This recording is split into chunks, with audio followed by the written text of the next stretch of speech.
想要把肩练好啊，这个视频一定要看。那我发现啊，很多人根本就不会使用肩部训练器械。那我们店这台阿森纳正版推荐啊，我发现很多小伙子根本不会用，这样我很心痛啊。所以说我今天专门出一个视频啊，讲解一下推肩器械到底该怎么样做才能把肩练得更到位。那大家会发现啊，推肩器械大概有2类，一类啊是直线轨迹的，就是它的轨迹是一个导轨啊，直线轨迹；另一类啊，就像这台阿森纳一样，它是一个弧线轨迹的。那所以说的话，这个时候这2种器械就不一样了啊。那大家在做哑铃推肩或者杠铃推肩的时候，那小臂是不是要垂直地面？为什么要垂直地面？因为这个时候哑铃和杠铃的阻力方向是竖直朝下的。那为了让你的推举状态肩部能够保持一个稳定，并且肩关节没有旋转的力的话，这个时候小臂必须和阻力的方向平行，也就是小臂要垂直地面。那对于这种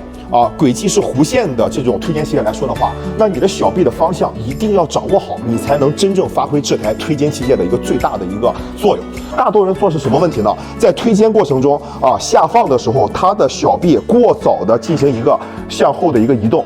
肩关节发生一个内旋。那这个时候你如果提早的过度的内旋的话，这个时候你的肩部的压力是很大的。第一，肩部容易受伤；第二的话，你的整个力量它是不能够充分发挥出来的。所以说的话，对于这种弧线轨迹推肩器械的话，我们该怎么做啊？大家要发现啊，这个圆心是在这个地方，那么它是个弧线轨迹，所以说它的阻力方向，每一点的阻力方向就是这个点的一个切线方向。所以说我们在动的过程中，我们的小臂要顺着我们这个动臂的一个切线方向去做这样的一个位移。我们肯定这样，如果始终保持一个垂直，这是不对的啊，因为这不是一个竖直朝下的一个始终恒定不变的一个阻力啊。所以说我们在做的时候，小臂要顺着我的动臂的一个切线方向，顺势自然的做一个移动始终保证我的小臂要和这个动臂是垂直的。如果你在最底端的时候，你的小臂过度的内旋